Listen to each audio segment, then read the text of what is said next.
नमस्कार, आदाब, बहुत-बहुत स्वागत है आप सभी का। आप देख रहे हैं खास कार्यक्रम नज़र और नज़रिया। मैं हूं आपके साथ बुशरा खानम फहद। जब-जब नरेंद्र मोदी भारतीय जनता पार्टी फंसती हुई नज़र आती है, मुद्दों में अटकती हुई नज़र आती है, उसके पास कोई जवाब नहीं होता है, तो वो इसी तरीके से हेडलाइंस मैनेजमेंट और मुद्दों से भटकाने की राजनीति की मास्टर मानी जाने वाली हमेशा यही करती हुई नज़र आती है। अभी ताजा मामला आपको पता ही है कि किस तरह से अमेरिका लगातार धमकियां दे रहा है, किस तरह से टैरिफ अब वो 2 अप्रैल से लगाने जा रहा है, रेसिप्रोकल टैक्स। और इसके साथ साथ आप महाराष्ट्र से लेकर और बिहार तक आप ये देखें, एनडीए में जिस तरह की तनातनी नजर आ रही है, खासतौर पर महाराष्ट्र में शिंदे और फडणवीस के बीच में जिस तरह से तलवारें खिंची हुई हैं, और लॉ एंड ऑर्डर की समस्या बिहार से लेकर महाराष्ट्र में जिस तरह से उभरती हुई नजर आ रही है। और अगर हम पूरे देश में बात करें, अर्थव्यवस्था किस तरह से चरमराई हुई है, महंगाई आसमान छू रही है, बेरोजगारी का क्या हाल है, ऐसे में सबसे अहम मुद्दा क्या लगा भारतीय जनता पार्टी को? वो था औरंगजेब। जी हाँ, इस औरंगजेब को बीच में लाकर भारतीय जनता पार्टी, नरेंद्र मोदी उन तमाम मुद्दों से आपका ध्यान भटकाना चाहते हैं जिस पर आप सरकार को जवाबदेह बनाना चाहते हैं। अब औरंगजेब को लेकर लगातार विवाद जो है वो बढ़ता हुआ नजर आ रहा है। आपको पता ही है कि अबू आसिम आजमी जो कि समाजवादी पार्टी के नेता हैं, एमएलए हैं, उन्होंने औरंगजेब की तारीफ कर दी, जिसके लिए उनको सस्पेंड कर दिया गया इस पूरे सेशन के लिए। और अब देवेंद्र फडणवीस कह रहे हैं कि 100% उनकी गिरफ्तारी होनी चाहिए। अब इसको लेकर विवाद लगातार गहरा रहा है और ऐसे में एनडीए में इसको लेकर दरार पड़ती हुई नजर आ रही है। जहां एक तरफ देवेंद्र फडणवीस ये कह रहे हैं, बीजेपी के नेता ये कह रहे हैं कि गिरफ्तारी उनकी होनी चाहिए, तो वहीं ये मामला महाराष्ट्र से बिहार पहुंच गया है और वहां पर जेडीयू के नेता बाकायदा तौर पर अबू आसिम आजमी के फेवर में उतर आए हैं और औरंगजेब को लेकर जिस तरह की बातें कही जा रही हैं, उस सब को लेकर भी खुलकर वो समर्थन करते हुए नजर आ रहे हैं। मैं आपको सुनवाऊंगी जेडीयू के जो एमएलसी हैं उनकी तरफ से क्या कुछ कहा गया है, लेकिन उससे पहले मैं आपको ये भी बता दूं कि राहुल गांधी आज आनंद फानन में मुंबई पहुंचे। अचानक से वो मुंबई पहुंचे, जहां वो धारावी जाएंगे और धारावी में जो लेदर का जो कारोबार करते हैं या उसमें जो लेबर्स जो काम करते हैं, छोटे और मझोले जो उसके व्यापारी और कारोबारी हैं, उनसे वो मुलाकात करने जा रहे हैं। यानी कि सीधे तौर पर आप ये देखें कि अडानी को वो चैलेंज करते हुए नजर आ रहे हैं, क्योंकि धारावी वही रीडेवलपमेंट का प्रोजेक्ट जिसको अडानी को सौंपा गया है। और लगातार कांग्रेस और राहुल गांधी अडानी पर तो हमलावर रहते ही हैं, लेकिन इस प्रोजेक्ट को लेकर भी वो लगातार सरकार पर हमलावर रहते हैं और लगातार इसको लेकर सवाल उठाते रहते हैं। तो ऐसे में अडानी का मुद्दा राहुल गांधी कभी नहीं छोड़ते हैं और वो पहुंचे हैं मुंबई, जहां पर वो धारावी में जो लेदर का काम करते हैं उन लेबर से और उसके व्यापारियों से और जो इस इंडस्ट्री से जुड़े हुए हैं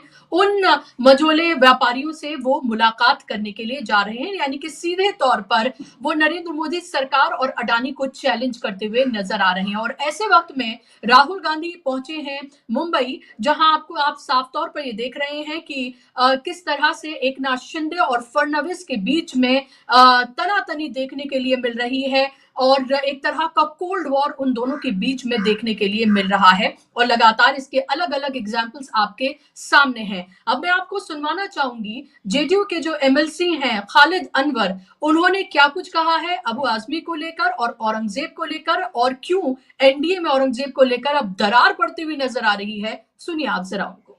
और आज एक विधायक को महाराष्ट्र में सस्पेंड कर दिया गया। उन्होंने कहा कि जो मूवी में दिखाया गया वो बिल्कुल वैसा नहीं है जैसे दिखाया गया। देखिए, ये बदकिस्मती है इस हमारे देश की राजनीति की कि एकेडमिक डिस्कशन पार्लियामेंट में करते हैं। अगर कोई सिनेमा बन रहा है, कोई आर्टिकल लिख रहा है, तो ये एकेडमिक डिस्कशन है, इस पे डिस्कशन होना चाहिए। लेकिन जो औरंगजेब थे उनके बारे में लोगों की ओपिनियन अलग अलग है और जो हिस्टोरियंस हैं, बड़े हिस्टोरियंस, उन सब ने ये कहा है कि औरंगजेब एक अच्छा शासक था और उनको जिस तरह से जालिम बताया जाता है उतना जालिम नहीं था, बल्कि एक लॉबी है जो उनको जालिम बताने की कोशिश कर रही है। तो ये थ्रू आउट एक एकेडमिक डिस्कशन है, ये पार्लियामेंट के फ्लोर पे डिस्कशन नहीं हो सकता और किसी जो है ना पॉलिटिकल जलसे में नहीं हो सकता। तो एकेडमिक डिस्कशन को एकेडमिक रहना देना चाहिए और औरंगजेब के बारे में इस तरह का दुष्प्रचार करके कोई पॉलिटिकल पार्टी क्या हासिल करना चाहती मुझे नहीं समझ में आता। एक राजा था जो चला गया, आप राजा हैं, हम राजा हैं, हमको बताना है कि हम देश को क्या देने जा रहे हैं। आप इस तरह का माने डिस्कशन नहीं होना चाहिए। क्या आपको लगता है कि इस तरह के डिस्कशन से कहीं ना कहीं हमारे जो समाज में है एक द्वेष फैलेगा, एक दूसरे के प्रति नफरत फैलेगा? इसका मकसद ही यही है कि समाज में दूरियां बढ़ाना, खाई पैदा करना और दो समाज में नफरत बांटने की कोशिश करना। अगर किसी जमाने में किसी राजा ने किसी राजा पे हमला किया तो एक कम्युनिटी का दूसरी का, राजा तो राजा होता है ना, उसका कोई धर्म नहीं होता। तो उसको बता करके आप ये धार्मिक उन्मादी फैलाने की कोशिश कर रहे हैं, तो ऐसी चीजों से बचना चाहिए।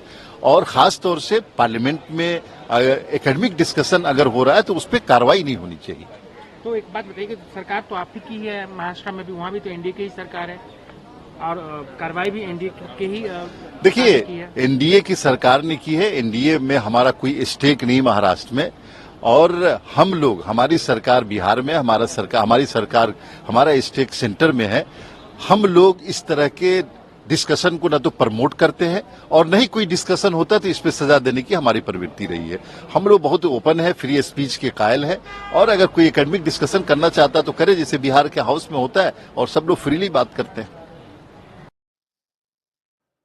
तो अभी आपने यहाँ पर खालिद अनवर जो है एमएलसी हैं जेडीयू के, उन्हें साफ तौर पर सुन लिया। उन्होंने कहा कि इस पूरे मामले का मकसद सिर्फ और सिर्फ दो समाज में विद्वेष पैदा करना है, नफरत, एक खास कम्युनिटी यानी कि मुसलमानों को लेकर नफरत फैलाने का मकसद ही है। इसीलिए बार बार जो मुगल बादशाह रहे हैं उनके अलग अलग तरीके से उनके नामों को खुरेदा जाता है, उन्हें निकाला जाता है और ये बताने की कोशिश की जाती है कि मुगल काल में जितने भी बादशाह रहे वो किस तरह से क्रूर थे। और खासतौर पर औरंगजेब का नाम तो सबसे क्रूर बादशाहों में लिया जाता है कि उन्होंने मंदिरों को तोड़वाया, वहां पर मस्जिदें बनवाई, ये तमाम तरह की बातें कही जाती हैं। हाल ही में जो फिल्म आई है छावा, उसका मकसद भी कहीं ना कहीं यही था, क्योंकि लगातार आप ये देखिए कि प्रोपेगेंडा फिल्म्स बनाने का सिलसिला जारी है, जहां पर एक समाज को एक देश का दुश्मन और एक तरह से उनके खिलाफ नफरत फैलाने का जरिया वो फिल्में बनती हुई नजर आ रही हैं। अभी आप ये देखिए कि डिस्कशन किन बातों पर होना चाहिए और डिस्कशन किन चीजों पर हो रहा है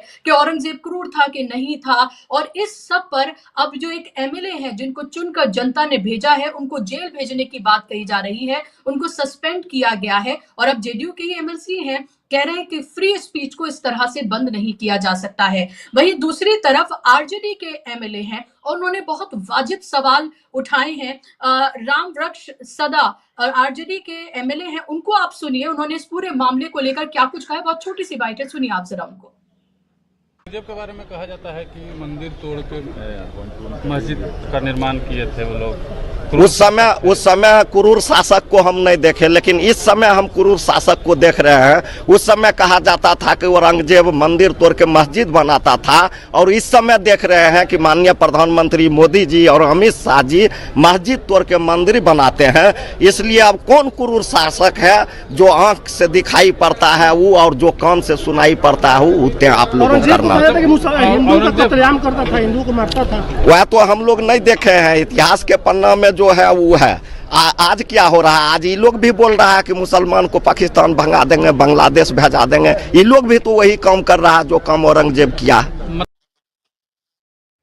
तो आपने सुन लिया कि किस तरह से हाल की जो गवर्नमेंट है उसको लेकर किस तरह से उन्होंने कटाक्ष किया है कि हमने वो तो नहीं देखा, लेकिन ये हम जरूर देख रहे हैं कि अब के जो शासक हैं यानी कि नरेंद्र मोदी, वो किस तरह से मुसलमानों पर जुल्म ढा रहे हैं और मस्जिदों को तोड़कर मंदिर बनवा रहे हैं। वो हमने नहीं देखा कि औरंगजेब ने क्या कुछ किया था। क्या वाकई में औरंगजेब की बात करना इस युग में यहाँ अब जरूरी है? क्या 11 साल का हिसाब नरेंद्र मोदी अपना देंगे? औरंगजेब का हिसाब तो लिया जा रहा है क्योंकि उसके जरिए मुसलमानों को लेकर नफरत फैलाना और जिस तरह की राजनीति भारतीय जनता पार्टी करती है उसमें वो कामयाब होती हुई नजर आती है और इसी तरह के मुद्दे वो लगातार उठाती है। अभी आप ये देखिए कि डिस्कशन क्या होना चाहिए था और तमाम टीवी चैनल्स आप उठाकर देख लीजिए, उनकी हेडलाइंस उठाकर देख लीजिए, वो सब बात किस पे करते हुए नजर आ रहे हैं? वो बात करते हुए नजर आ रहे हैं कि औरंगजेब क्रूर राजा था, शासक था या फिर नहीं, उन्होंने हिंदुओं का कत्लेआम किया कि या फिर नहीं, उसने मंदिर तोड़ के मस्जिद बनवाई या फिर नहीं, और किस तरह से जो हिंदू शासक थे उनको किस तरह से हीरो बनाया जाए। ये तमाम चीजें जो हैं वो करने की कोशिश की जा रही है और सब में जरूरी मुद्दे कहीं ना कहीं पीछे छूटते हुए नजर आ रहे हैं और इसीलिए सबके बीच राहुल गांधी मुंबई पहुंचे हैं, जहां पर एमएसएमई सेक्टर से जुड़े जो लेदर के जो कारोबारी हैं उनसे वो मुलाकात करेंगे और कहीं ना कहीं अडानी को एक तरह से वो चैलेंज करते हुए भी वहां पर नजर आ रहे हैं। आज इसी पर हम चर्चा करेंगे, इसी पर बात करेंगे। खास मेहमान मेरे साथ जुड़ गए हैं, स्क्रीन पर आप मेहमानों को ले आइए। मेरे साथ फिलहाल अनिल सिन्हा जी हैं, सीनियर जर्नलिस्ट है, जाना माना चेहरा है और अब से कुछ ही देर में मेरे साथ दो और खास मेहमान सीनियर जर्नलिस्ट जुड़ेंगे। अनिल जी, बहुत बहुत स्वागत आपका कार्यक्रम में। इस पूरे विवाद को अनिल जी कैसे देख रहे हैं आप, और उसमें राहुल गांधी का मुंबई दौरा, जहां पर वो रीडेवलपमेंट प्रोजेक्ट जो है धारावी का, वहां पर वो मुलाकात करने जा रहे हैं लेबर से जो लेदर का कारोबार करते हैं, जो एमएसएमई सेक्टर से जुड़े हुए हैं, उन सब से वो मुलाकात करेंगे। क्या आपको लगता है कि राहुल गांधी एक तरह से चैलेंज करते हुए अडानी को नजर आ रहे हैं, इसीलिए उन्होंने इतने दिन बाद मुंबई गए लेकिन चुना उन्होंने धारावी को? देखिए, वो जहाँ तक औरंगजेब पर विवाद का मामला है, वो तो एक तरह से जिस तरह से हिंदू मुस्लिम का इनका चल रहा है लगातार, उसी का हिस्सा है। और वो जो है भटकाने के लिए है। एनडीए, आपने सही कहा कि एनडीए बहुत ही दिक्कत से गुजर रही है, हर जगह वहाँ उनको प्रॉब्लम है। और जो महाराष्ट्र में तो खासकर जो भी अलायंस उन्होंने बनाया है, जोड़ तोड़ पैसे ये सब मिला करके जो बन करके जीत करके, उस पर आरोप है ही कि किस तरह से उन्होंने जीता है चुनाव। उसके बाद उस लूटने का जो तरीका है वो चालू है। तो ये सबसे मुद्दे भटकाने के लिए ये है। इसमें जो है एक चीज़ से मैं ना इत्तेफाक रखता हूँ कि औरंगजेब के बारे में सिर्फ जो है मुसलमान बोलने लगे और हिंदू के बारे में, शिवाजी के बारे में, ये नॉनसेंस है। औरंगजेब का इवेल्युएशन जो इतिहासकार है, जो नहीं इतिहासकार है, सबको करने का हक है। और वो औरंगजेब का अगर हो गई चर्चा तो सिर्फ औरंगजेब की चर्चा नहीं होगी, पूरे इतिहास की चर्चा होगी। और औरंगजेब के भी शासन की चर्चा सिर्फ इसलिए नहीं होगी कि वो जो है संभाजी को मरवा दिया और क्रूर शासक इसीलिए था। उसमें ये भी तो था कि उसने अपने भाइयों को भी तो मारा। तो वो जो है, अगर उसकी क्रूरता कोई हिंदू और मुस्लिम क्रूरता नहीं थी, एक शासक की क्रूरता थी, अगर थी तो। और वो ये क्रूरता सिर्फ औरंगजेब तक सीमित नहीं है, ये काम दूसरे लोगों ने किया। और वही मुगल के समय में जो मुगल से लड़ने वाले थे, उनके यहाँ ये इतिहास है कि मराठों में जो एक दूसरे का विश्वासघात करके जो लोगों ने हत्याएं की है अपने लोगों की, तो ये तो सत्ता तंत्र में, और ये इसके कई पन्नाधाई और क्या क्या कहानियां हैं राजस्थान में, तो भरे मतलब कई कहानियां हैं जिसकी कि आप तुलना ही नहीं कर सकती। और सिर जो ये महाराणा प्रताप जो लड़ रहे थे अकबर से, तो अकबर के खिलाफ अकबर की सेना का तो नेतृत्व मान सिंह कर रहे थे, उस समय अकबर मौजूद भी नहीं था। और ये जो है, और शक्ति सिंह जो इनका क्या कहते हैं भाई था महाराणा प्रताप का, वो उस तरफ था। और उसके बाद जो है हल्दी घाटी के मैदान की चर्चा कर रहा हूँ। और हकीम खान सूर जो है वो इनका सिपह सालार था, जो कि मुसलमान था। तो इसीलिए ये इसमें भी जो शिवाजी के जो लोग थे उसमें भी मुसलमान थे। तो आप इतिहास को असल में इन्होंने बना दिया है। अब उसको क्या बताएंगे, वो उसको एकदम जैसे पल्प लिटरेचर आप बोलते हैं, व्हाट्सएप यूनिवर्सिटी है, वैसे इतिहास है। उसको जैसे मन हो रहा है अपना उसकी चर्चा करते हैं। उसी जदुनाथ सरकार ने सबसे जो ऑथेंटिक काम है औरंगजेब पर और शिवाजी पे भी, वो औरंगजेब पर तो खासकर वो है सर जदुनाथ सरकार की, जिनको सर की टाइटल मिली थी। और वो जो है हिंदू महासभा से जुड़े हुए थे। लेकिन उन्होंने ही बताया है कि औरंगजेब ने कितने मंदिरों को दान दिया। सब वो तो थे हिस्टोरियन, वो तो ये नहीं थे ना, मतलब अमित मालवीय टाइप का नहीं थे, वो हिस्टोरियन थे। और उन्होंने जो है सारे फरमान दिए हैं कि कितने मंदिरों को उसने दान दिए और कितने मंदिरों की रक्षा की है। और सिर्फ एक मंदिर जमींदोज किया उन्होंने पूरी तरह से, वो औरंगजेब का, वो भी महाराष्ट्र में भी कहीं था। उसके गांव के ही लोगों, मतलब उसमें आरोप थे और ये सब किस्सा है कि उसके हिसाब से उसने गुस्से में वो किया। इसके अलावा उसने कोई मंदिर तोड़े वगैरह जो उसमें ये किया, लेकिन जमींदोज किसी को नहीं किया। खुद जो है उसका इतना लोग मतलब दान दिए, ये सब है। तो इसीलिए औरंगजेब औरंगजेब का नाम लेके, और एक बात है पक्का कि ये लोग जी असली अंग्रेजों के भक्त हैं। जो इतिहास उन्होंने बताया कि हिंदी भारत में मुसलमान मतलब एक ही हिंदू पीरियड, एक मुस्लिम पीरियड, एक ब्रिटिश पीरियड, उसमें उन्होंने क्रिश्चियन पीरियड नहीं कहा। तो ये सारा झगड़ा जो है वो है एक तो कुपथ होने का, दूसरा है कि स्वार्थ का मामला है। अभी औरंगजेब का जो है मामला लेकर के फडणवीस जो दंगल मचा हुआ है महाराष्ट्र में, वो दंगल भी क्या है ये भी समझना चाहिए। वो दंगल ये जी है कि शिंदे ने अपने दौर में बहुत सारे ठेके बांट दिए, और जो उसका कमीशन वगैरह है वो भी गया होगा उनको। अब ये नए सिरे से सारे कमीशंस जो है को लागू करना चाहते हैं, इसीलिए इन्वेस्टिगेशन कर रहे हैं शिंदे। अब वो जो झगड़ा है, झगड़े की असली जड़ जो है वो है कमीशन खोरी का, जो कि कोई बोल नहीं रहा है। और वो राहुल गांधी ने सही जगह हिट किया है कि ये जो सबसे जो बड़ा मतलब बड़े बिगेस्ट जो करप्शन है वो है अडानी को, क्योंकि इतना बड़ा प्रोजेक्ट कोई हिंदुस्तान में इतना बड़ा रियल एस्टेट प्रोजेक्ट और इतनी धांधली वाला, इसमें यह भी है कि उसको टीडीआर मिलेगा, मतलब यहाँ काम करेगा, जमीन वो नारीमन पॉइंट में भी बेच सकता है, यहाँ जो डेवलपमेंट करेगा इसके लिए क्या क्या नहीं है, उसके जगह उसको भांडुप से लेकर के कहा जहाँ भी जमीन है वो दे दी है उनको उन्होंने। तो ये बहुत मतलब हमको लग रहा है कि हिंदुस्तान का के इतिहास में इससे बड़ा स्कैम कोई नहीं हुआ है। और इतने आरोप लगे हैं, लेकिन इतना बड़ा रियल जो 2G वगैरह सब इमेजिनरी था, इसमें रियल लैंड पार्सल्स जो है उसको दे दिया उन्होंने, जमीन दे दी है और दे रहे जी हैं, और उसका फायदा तो उस पर वो असली वो राहुल गांधी की कोशिश हमको लगता है यही है कि ये जो भटकाने की कोशिश हो रही है उस पर उसको मुद्दे पर लाया जाए। और इस मुद्दे पर उनको उनके साथ इंडिया गठबंधन के भी बहुत सारे लोग बिदकते हैं, क्योंकि आपको मालूम है कि अडानी से कितने संबंध हैं। तो इसमें सिर्फ और सिर्फ जो है राहुल गांधी का अभियान जो है महाराष्ट्र में एक पॉलिटिकल अभियान है, बाकी सब एडजस्टमेंट का मामला है, जिसमें कि मैं आपको जो एनडीए मतलब इंडिया गठबंधन का एनडीए तो अपना आपस में फाइट कर रहे हैं वही कि हमको दो। अब क्या है, एक 2 मिनट और लेता हूँ कि अभी क्या जी कि उन्होंने चला क्या कि इंडस्ट्री मिनिस्टर की मीटिंग ले ली चीफ मिनिस्टर ने, तो फिर जो है सो चीफ मिनिस्टर की मीटिंग ले ली ये इसने क्या कहते हैं शिंदे ने।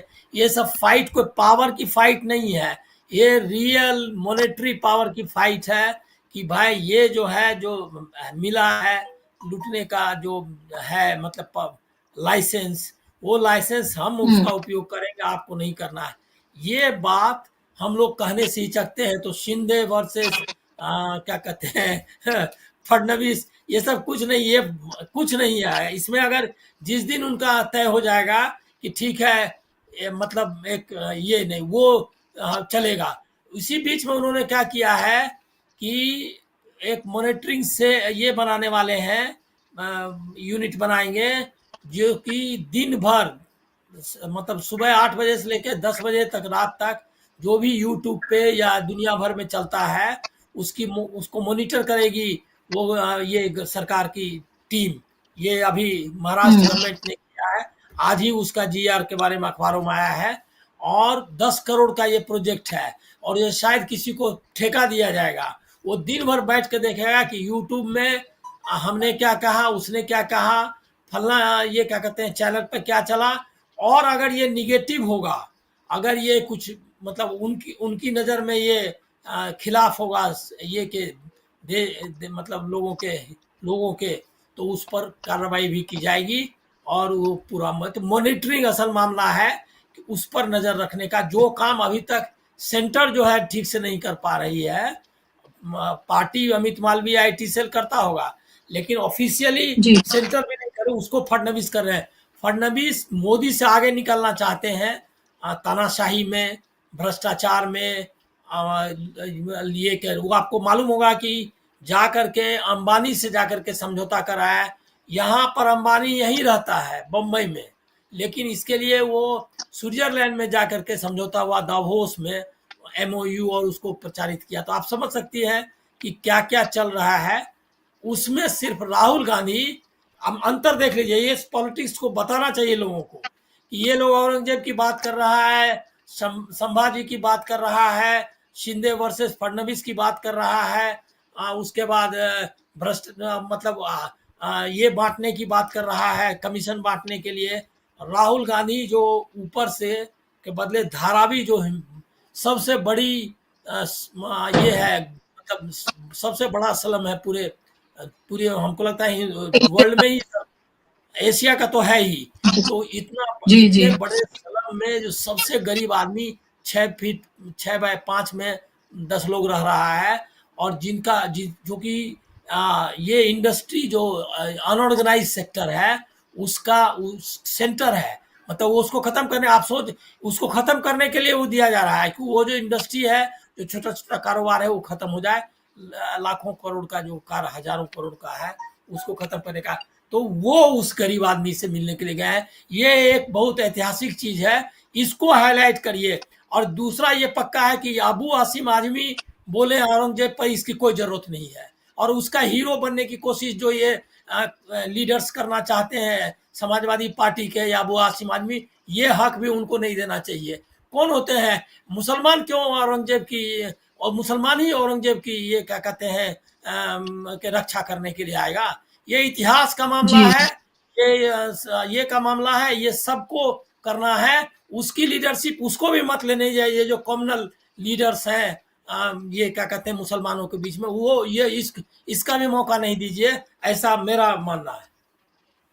जी, बिल्कुल, आपने बिल्कुल सही कहा है। ये कोई मुसलमानों के कंधे पर ये कोई ज़िम्मेदारी नहीं है कि कोई किसी मुग़ल बादशाह के किसी पीरियड का या किसी मुग़ल बादशाह को लेकर अगर किसी तरह की भ्रांतियाँ कोई फैला रहा है या किसी तरह से उसको सेंटर में रखकर मुसलमानों के प्रति कोई नफ़रत फैलाने की कोशिश कर रहा है, तो इसकी ज़िम्मेदारी मुसलमानों की नहीं है कि वो इसको आकर अपनी सफाइयाँ दें। अबू आसिम आज़मी को भी कोई ज़रूरत नहीं थी ये तमाम चीज़ें कहने की और गड़े-मुर्दे उखाड़ने की, उनको भी कोई ज़रूरत नहीं थी। तो ये पॉलिटिक्स है, इस पॉलिटिक्स में सब किस तरह से इन्वॉल्व है उसको देखा जा सकता है। लेकिन धनंजय कुमार जी जुड़ गए हैं सीनियर जर्नलिस्ट मेरे साथ। धनंजय जी, स्वागत आपका। लेकिन इस सबके बीच धनंजय जी, अगर कोई रियल पॉलिटिक्स कोई करता हुआ नजर आ रहा है, जो इन तमाम मुद्दों के बीच असल मुद्दों की बात करता हुआ नजर आ रहा है, वो अभी भी एक ही शख्स नजर आता है और वो है राहुल गांधी।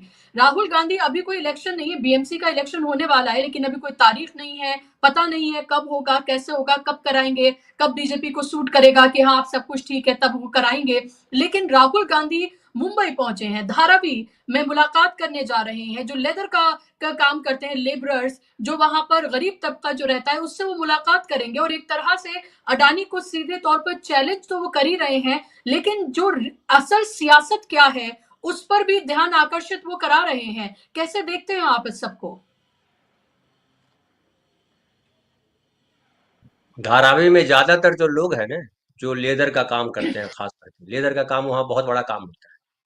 बैग बनाने का, बेल्ट बनाने का, जूते बनाने का, तमाम चीजें जो लेदर से बनते हैं और नायलन से बनते हैं, प्लास्टिक से बनते हैं, कई चीजों से बनते हैं। और वो ज्यादातर काम करने वाले जो लोग हैं, पता नहीं आप आई हैं कि नहीं आई धारावी, बहुत सकरी सकरी गलियां हैं, बहुत मतलब दो आदमी एक साथ नहीं चल सकता है, दम घुटता है। अगर हवा में रहा हुआ आदमी उधर जाएगा तो दम घुटता है। मेरा भाई वहां लंबे समय तक काम किया हुआ, चूंकि वो लेदर बूट्स का काम करता था, बैग बनवाता था। कई लड़के हमारे घर आते थे जो उधर रहते थे, झोपड़पट्टियों में रहते थे और बताते थे। ज्यादातर लोग जो उसमें बिहार के बड़ी संख्या में लोग हैं, उत्तर प्रदेश के भी हैं, और लेदर से जुड़े हुए ज्यादातर बिहारी हैं, बिहारी लेबर है, मजदूर है जो कुछ झोपड़पट्टी में रहते हैं। और कई फिल्में भी बनी है धारावी को लेकर के। धारावी सबसे बड़ी झोपड़पट्टी मानी जाती है, ये भी बड़ी चर्चित है। लेकिन धारावी जो है वो मध्य मुंबई में हो गया है, मुंबई के बीचों बीच हो गया है, बहुत महंगी है जमीन, आंध्रा के सामने पड़ता है। तो अब 8,000, ये 5,000 करोड़ में उसकी नीलामी हुई। 13,500 करोड़ रुपया लेकर के भाग रहा था वो जो कि उत्तर प्रदेश में 750 डेटा सेंटर खोल रहा था, तो 13,500 करोड़ रुपया लेकर के भाग रहा था। उसके सामने 5,000 करोड़ की क्या हैसियत। लेकिन उसको जो है उत्तर प्रदेश के सेक्रेटरी जो है वो बुलाते हैं, कॉन्ट्रैक्ट देते हैं, जितना आप काम करिएगा, वो उस पे पैसे उगाही करता है कि 750 सेंटर डेटा सेंटर खोलेंगे। और फिर बाद में पता चलता है कि ये तो फ्रॉड था, पकड़ लिया गया। अब फ्रॉड था कि नहीं था ये भी कहना आसान काम आज की तारीख में नहीं है। कौन फ्रॉड है ये बताना आज की तारीख में आसान नहीं है। अभी देखिए प्रचारित हो रहा है कि वो कुंभ में एक नाविक जो है 30 करोड़ रुपया नेट प्रॉफिट किया है। आदि बता रहे थे अपने कि कितना कमाई होती है धार्मिक आयोजन से, और लेकिन पता चलता है कि वो जो है वो तो हिस्ट्री सीटर है। तो धारावी की जो कहानी है और जो धारावी में राहुल गांधी आए हैं, बहुत अच्छा अनिल भाई साहब ने कहा कि जब आप सब इतिहास को लेकर के लगे हुए, अपने बाप के लिए तो लड़ नहीं पा रहे हो, अपनी बहन के लिए लड़ नहीं पा रहे हो, अपने बच्चों के लिए लड़ नहीं पा रहे हो, औरंगजेब के लिए लड़ रहे हैं, तो अबू आसिम आजमी की तो राजनीति है, उनकी राजनीति वही है जो बीजेपी की राजनीति है। दोनों आपस में एक दूसरे पे कमेंट करेंगे तो मुसलमान उनके साथ खड़े हो जाएंगे। अब चूंकि उनकी बेटी जो है, क्या नाम है भाई साहब, जो उनकी बेटी खड़ी हुई है वो जीत गई, अच्छा, वो तो उनकी बहू है जी। नवाब मलिक। तो नवाब मलिक से कंपटीशन चल रहा है उनका। तो अब उनको लगता है कि अच्छा, समाजवादी पार्टी को एक तरह से कहिए कि वो समाजवादी पार्टी अगर प्राइवेट लिमिटेड कंपनी है, तो उन्होंने अबू आसिम आजमी ने प्राइवेट लिमिटेड कंपनी के तौर पे उसको उसका लीज ले लिया है कि मुंबई में जो कुछ होगा वो हम ही करेंगे। मुलायम सिंह के जमाने से, अखिलेश के जमाने से अनिल भाई साहब बढ़िया, ज्यादा बढ़िया बल्कि बताएंगे उनके बारे में। तो और उनका बड़ा धंधा है, बड़ा बिजनेस है। उनकी बहू भी हीरोइन है, ये भी आपको पता होगा। उनके बेटे का भी चक्कर एक झगड़ा पकड़ा हो गया, और गोवा में रिपोर्ट आई, अक्सर रिपोर्ट जी। आती रहती है, अबू आसिम आजमी अक्सर चर्चा में रहते हैं। और ऐसा लगता है कि हैदराबाद में अगर ओवैसी है तो मुंबई में अबू आसिम आजमी, ऐसा लगता है। और ये सब क्या करते हैं, ये सब वही करते हैं जो बीजेपी चाहती है। कहीं ये सवाल है, ये सवाल तो ये भी उठाया जाना चाहिए जो राहुल गांधी उठा रहे हैं, तो ये भी, लेकिन जब इतिहास में जिनको कूदने का शौक है, जिनको इतिहास से कूद करके, जैसे गंगा में कूद करके लोग सिक्के निकालते हैं, तो वैसे ही जिनको इतिहास में कूद करके कुछ कचरा निकालना है जिससे दंगा फैले, तो उनको ये भी निकाल ले, दूसरों को ये भी निकाल के देना चाहिए कि छत्रपति शिवाजी महाराज का जो राज्याभिषेक हो रहा था, उसमें यहाँ के ब्राह्मणों ने क्यों नहीं राज्याभिषेक किया। ये भी तो सवाल है। ये भी सवाल है कि भी राम पुनियानी जो है, उनका एक वीडियो वायरल हो रहा है जिसमें उन्होंने कहा है कि इन्हीं के बोल भरकर गुरु जी ने लिखा है संभाजी महाराज के बारे में कि वो शराबी था या, और संभाजी महाराज के साथ जो किया औरंगजेब ने, वो क्या हिंदू मुसलमान था? तो दारा सिकों के साथ जो किया वो क्या था? ये तो अबू आसिम आजमी को भी समझना पड़ेगा कि दारा सिकों के साथ जो किया वो क्या था। तो आदित्यनाथ जो कर रहे हैं वहां विकास दुबे के साथ किया वो क्या था। यहाँ मोदी जी जो कर रहे हैं अपने, आपको याद है प्रवीण तोगड़िया गला फाड़ के रो रहे थे कि हमको मरवा देगा, पता नहीं आपने, आपको याद है कि नहीं, मुझे याद है। जी जी। यही जो है आदित्यनाथ गला फाड़ के रो रहे थे संसद में, सोमनाथ चटर्जी जो है लोकसभा अध्यक्ष थे, कि मुलायम सिंह मुझे मरवा देंगे। फिर पता चला कि मुलायम सिंह जब ये मुख्यमंत्री बने आदित्यनाथ, तो उनके कान में जाके बोलने गए कि मेरा बेटा है, ख्याल रखना। ऐसी ऐसी बातें चल रही है। ये किसी के नहीं है। ये आज की तारीख में जो ये पॉलिटिकल पार्टी जो चला रहे हैं, जो प्राइवेट लिमिटेड कंपनी, ये बेसिकली ये भी हिस्ट्री सीटर है एक तरह से, मान लीजिए। आप इनको राजनीतिक के तौर पे देखिए मत। दुर्भाग्य ये है कि हम जो है हिंदू मुसलमान में उलझ जाते हैं जिनसे हमको कोई लेना देना नहीं। अरे 1526 में और 1575 में क्या हुआ, कहाँ बैठे हो यार? पिछले साल क्या हुआ था, कोरोना में क्या हुआ था, वो तो याद ही नहीं तुमको रहता है। कोरोना में क्या हुआ था? औरंगजेब मर रहा था या संभाजी महाराज मर रहे थे? कौन मर रहा था कोरोना में? हम आप मर रहे थे। किसी को खबर है? ये जो लूट मची है, बेरोजगारी है, जो महंगाई है, इसमें कौन परेशान हो रहा है? औरंगजेब परेशान हो रहा है कि आम मुसलमान परेशान हो रहा है? और एक और बात मैं कहूं कि कबीर दास की बात करते हैं, या भक्ति काल अगर पूरा देख लीजिए, जिस तरह से कबीर दास ने लिखा, रैदास ने लिखा, आज अगर लिख रहे हो लोग, तो क्या हाल है उनका? जेल में बंद किए कर दिए जाते हैं ना। उस समय तो राजाओं का शासन था और बड़े क्रूर थे मुगल, मान लिया बहुत क्रूर थे मुगल, और हिंदुओं को एकदम फूटी आंख नहीं देखना चाहते थे, ये भी मान लिया। तो कबीर दास पे तो कहीं नहीं है कि किताब बैन करवा दी। कि कबीरदास की किताब कोई पढ़ेगा तो उसको जो है सूली पर लटका देंगे। ऐसी एक घटना कोई अनिल भाई साहब आपको मिल जाए, आप तो पढ़ते रहते हैं, मैं तो बहुत नहीं पढ़ता हूँ, कोई ऐसी घटना है क्या, मुझे बताइएगा कि कबीरदास की कोई दोहा पढ़ रहा था, पकड़ा, उसको सूली पर लटका दिया। कैसे पढ़ रहा है बे तू कबीरदास का दोहा? ऐसा मैंने नहीं सुना। तो वो तो सीधा सीधा बोलते थे कि मुंह को कहाँ ढूंढे रे बंदे, मैं तो तेरे पास रे, ना मंदिर में ना मस्जिद में ना काबे कैलाश में। अब इससे ज्यादा क्या बोलेगा कोई? आज तो पाखंड पसारा जा रहा है कि मंदिर में ही भगवान बैठे हुए, इसी मस्जिद में भगवान अल्लाह बैठे है, अगर ये मस्जिद टूट गई तो अल्लाह का घर टूट जाएगा। अरे मंदिर और मस्जिद, अल्लाह और भगवान जो है वो घेरे में रहने वाले नहीं है। जब वही सृष्टि करता है, वही, उन्होंने ही आसमान बनाया, उन्होंने जमीन बनाई, उन्होंने पहाड़ बनाया, उन्होंने पानी बनाया, तो तुम्हारे भरोसे है वो। तुम बनाओगे मंदिर तो आएंगे रहने के लिए, या तुम बनाओगे मस्जिद तो आएंगे रहने के लिए। ये बेसिकली आम आदमी को रोटी रोजगार से, मूल सवाल से। अभी एक और रिपोर्ट देखिए ना, कि एक जो रिपोर्ट आई है कि 100 करोड़ लोग, 1 अरब लोग हिंदुस्तान के, जिनके पास परचेजिंग कैपेसिटी नहीं है। 10% लोगों के पास परचेजिंग कैपेसिटी है, जो सारी चीजें खरीद सकते हैं, मन के अनुसार जी सकते हैं। 10% लोग हैं जिनके पास 58% देश का संसाधन है, देश की अर्थव्यवस्था का हिस्सा उनके पास, और वही आपको रूल कर रहे हैं। वो जो है बड़ा अच्छा, अनिल भाई साहब, कि मैं जब संजय निरुपम यहाँ से लड़ रहे थे चुनाव, तो पता चला मुझे कि जो है फलाना जी फलाना जी फलाना जी वो थैला दे रहा है। कुछ हम सेठ जी होते हैं ना, मावाड़ी जी फलाना जी ढेकाना जी, तो हमने कहा अरे वाह। तो पता चला खाली उनको नहीं दे रहा है, वो निर्दलीय भी अगर आप लड़िएगा ना, विधानसभा का चुनाव लड़िए, लोकसभा का चुनाव लड़िए, नगर परिषद का चुनाव लड़िए, सब में वो फलाना जी दे के जाते हैं। तो हमने एक बार पूछा कि भाई आप लोग क्यों इतना सबको पैसा देते हो, जीत गया तो समझ में आता। बोले अरे भाई, कौन कहाँ जीतेगा, कौन किस पार्टी में चला जाएगा, तो हमारा धंधा तो चलता रहना चाहिए ना। तो ये बेसिकली धंधा है दूसरा जी, ये आम आदमी को समझना है। लेकिन आम आदमी क्या समझेगा, जो जिस देश का 34% आबादी देश की आजादी के 75 साल बाद भी अनपढ़ है, निरक्षर है, उससे क्या अपेक्षा करिएगा। और जो पढ़े लिखे हैं 99% लोग, उनको लग रहा है कि हमारा मंदिर में भगवान बैठा हुआ, उसको लग रहा है वो पढ़ाएंगे, कबीरदास पढ़ाते हैं, यूनिवर्सिटियों के प्रोफेसर कबीरदास को पढ़ाते हैं, लेकिन वही यूनिवर्सिटी के प्रोफेसर जो है घंटा बजाने के लिए मंदिर में सबसे पहले लाइन में लगते हैं। तो वो क्या पढ़ाएंगे और क्या पढ़ के वहां से बच्चे निकलेंगे? ये हमारे देश की हकीकत है। राहुल गांधी जिस बात को एड्रेस करना चाह रहे हैं, हालांकि अभी की तारीख में कहिए न कारखाने में तूती की तरह है, क्योंकि ये जो है अभी एकदम उत्पात काल का जो है, उत्पात काल इसको कहिए, उत्पात काल का शीर्ष है।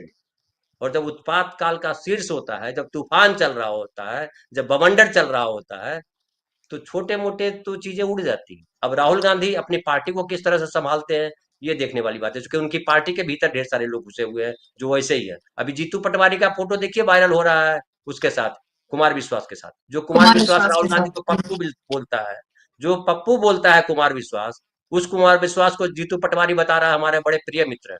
तो मित्र को उस समय बोला नहीं था कि हमारे नेता को तुम कैसे बता रहे हो ये पप्पू? बोला जीतू पटवारी ने? पूछा? ये क्या राहुल गांधी पूछेंगे जीतू पटवारी से कि अबे वो कुमार विश्वास के साथ घूम रहा था तू, कि मेरा मेरा मित्र है, उसे तो हमको पप्पू बोल रहा था? राहुल गांधी को ये पूछना चाहिए। राहुल गांधी अगर नहीं पूछेंगे तो ऐसे ही जीतू पटवारी जैसे लोग घूमते रहेंगे, कमलनाथ जैसे घूमते रहेंगे, जो आपकी जड़ खोदने वाले के साथ घूमते रहेंगे। कांग्रेस की सबसे बड़ी विडंबना यही है कि जो इनकी जड़ खोदता है उसी के साथ ये घूमते हैं इनके नेता। वो महाराष्ट्र हो, बिहार हो, उत्तर प्रदेश हो, तमाम प्रदेश। राहुल गांधी कैसे निकलेंगे ये तो हमको समझाइए। राहुल गांधी किस किस को पहचाने? वो हालांकि वो आजकल उसका उसकी आलोचना होती है, जिस जिसकी पूछ उठाई मादा निकला, वो स्त्री विरोधी माना जाता है। लेकिन अभी प्रसंग के तहत बोल रहा हूँ कि जिसको आप नियुक्त करते हो वही कर रहा होता है। वो जड़ता है, वो राहुल गांधी को तलाशना पड़ेगा कि वो बिंदु कहाँ है, कहाँ से वो जहर निकल रहा है, कहाँ से वो नल फूटा हुआ है जिससे पानी रिस रहा है, गंदा पानी, और हमारे घर में वापस घुस रहा है। वो नाले से बाहर चला जाना चाहिए था, वो घर में कैसे घुस रहा है?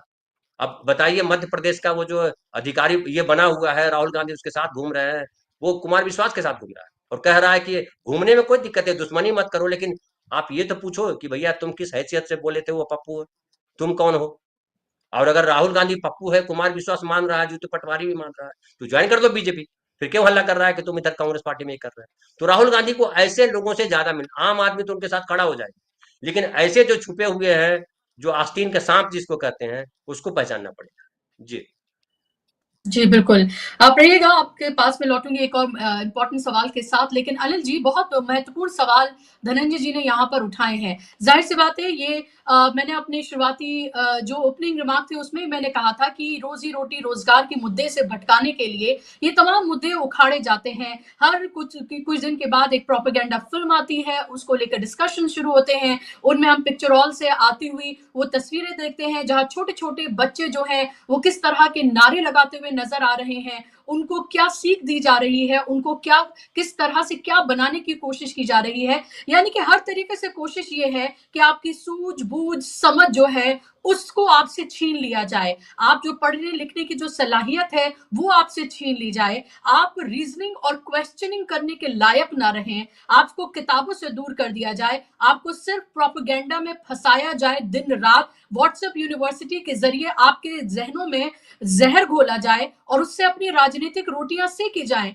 क्योंकि ये तो 24 आवर्स भारतीय जनता पार्टी तो एक चुनावी मशीन है, उसके लिए कुछ मायने रखता है तो चुनाव जीतना। बाकी देश के लोग भाड़ में जाएं, उनको क्या हो रहा है ये उनको बहुत कोई फर्क नहीं पड़ता, ये दिख रहा है, ये हकीकत है। जब इतने बड़े बड़े मसले उठ रहे हैं तब आप वंतारा जा रहे हैं, गिर के जंगलों में जा रहे हैं, वहां अंबानी के बेटे को आप खुश कर रहे हैं, अंबानी को खुश कर रहे हैं, क्योंकि आपको लग रहा है कि अडानी के मामले में आप थोड़े फंसते हुए नजर आ रहे हैं, तो इस तरफ भी थोड़ा देखा जाए क्योंकि रिफाइनरीज का मामला है। और इस सब के बीच आम जनता को फंसाया जा रहा है संभाजी महाराज और औरंगजेब के मसले में। देखिए, आपने अच्छा ये वनतारा का जो जिक्र किया, आपने बहुत अच्छा किया। उससे ये मतलब इस एपिसोड में आपको पूरी राजनीतिक तस्वीर, एक जो राहुल गांधी धारावी में है और वनतारा में क्या कहते हैं मोदी जी हैं, तो ये दो तस्वीर सामने रखिए तो एक तस्वीर आपको समझ में आ जाती है। जो हम लोग इधर 25 साल 30 साल पहले एक चला था कि भारत बनाम इंडिया, इंडिया बनाम भारत।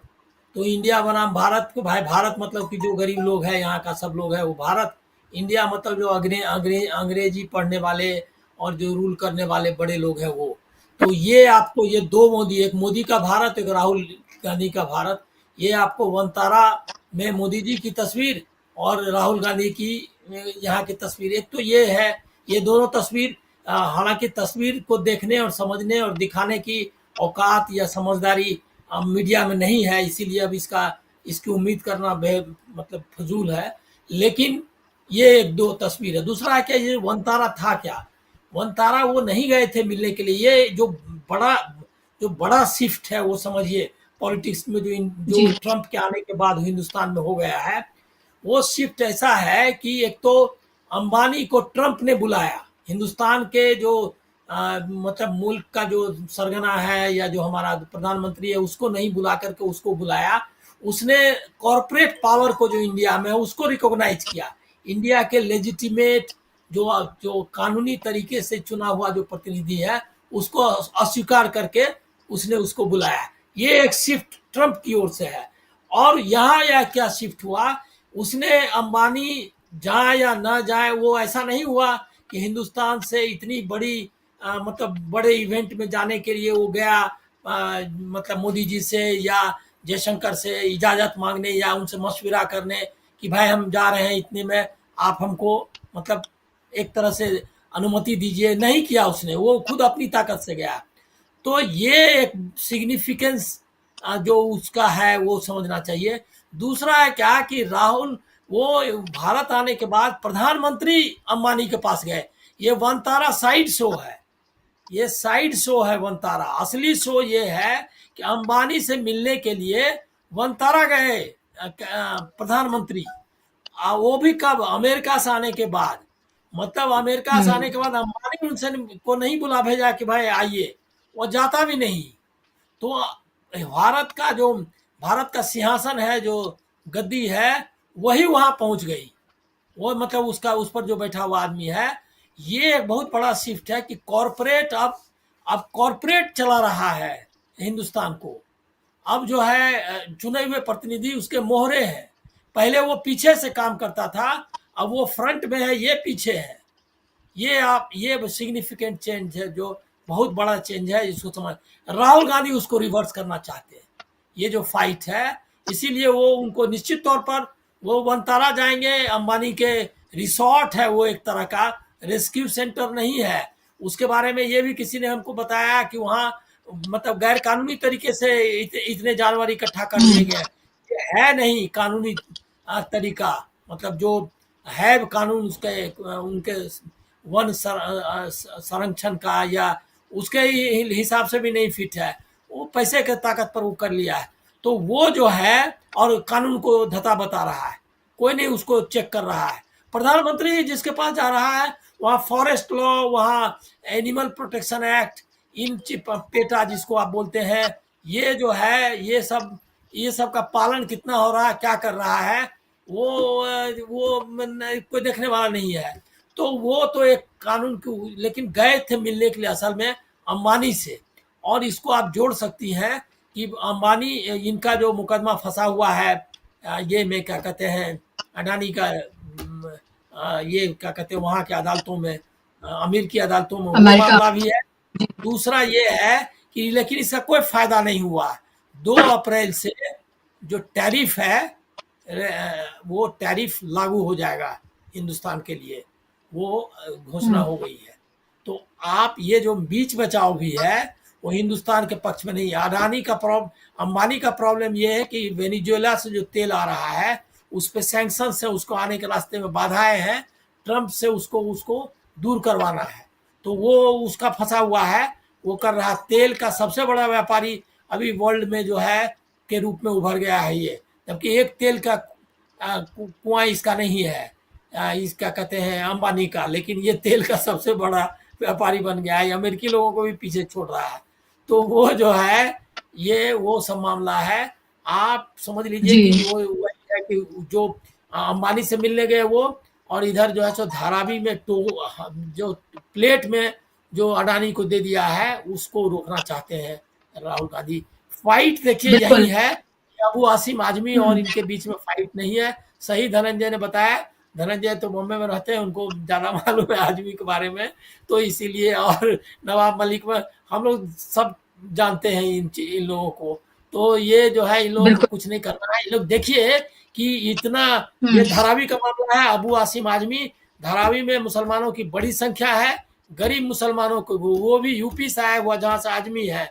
कभी भी हमने नहीं सुना है कि वो धारावी के मामले पर आजमी का कोई बयान आया हो, आज तक मैंने नहीं सुना। उसमें उद्धव ठाकरे तक का बयान है, संजय राउत का भी बयान है उसके खिलाफ में, लेकिन आजमी का बयान नहीं आया।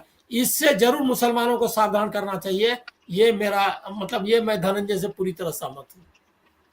जी बिल्कुल, आपने बहुत सही बात कही कि क्या वो शख्स जो औरंगज़ेब पे बात कर रहे हैं कि क्या वाक़ई में वो मुसलमानों के जुड़े दूसरे मसले मसाइल हैं, उस पर भी उसी तरह से मुखर होकर बात करते हुए वो नज़र आते हैं क्या? क्योंकि ये कहीं न कहीं आप ये देखिए जो तस्वीर दिखाई जाती है, एक वीडियो है जो बहुत वायरल है जहाँ पर अबू आसिम आज़मी बैठे हुए हैं, एकनाथ शिंदे बैठे हुए हैं, बहुत हँसी-मज़ाक उन दोनों के बीच में हो रहा है। तो लोग पूछ रहे हैं कि क्या यहीं पर इस सब की प्लानिंग हुई थी ताकि मुद्दों से भटकाया जा सके और लोगों को दूसरी तरफ ले जाया जा सके? क्या ये अंदर खाने किसी तरह की प्लानिंग जो है वो की गई थी? आखिरी सवाल और संक्षेप में क्या आपको लग रहा है कि राहुल गांधी जिस तरह की सियासत कर रहे हैं धनंजय जी, उसमें उनको कामयाबी मिलती हुई नजर आ रही है? चैलेंजेस उनके सामने बहुत हैं कि क्या वो इंडिया गठबंधन में भी अलग खड़े हुए नजर आ रहे हैं? क्योंकि आप अगर औरंगजेब के मामले पर भी आप देख लें तो आपने उद्धव ठाकरे को सुना होगा, वो ऐसा लग रहा है कि बीजेपी से भी 4 हाथ आगे जाकर वो अबू आसिम आजमी के लिए बात करते हुए नजर आ रहे हैं।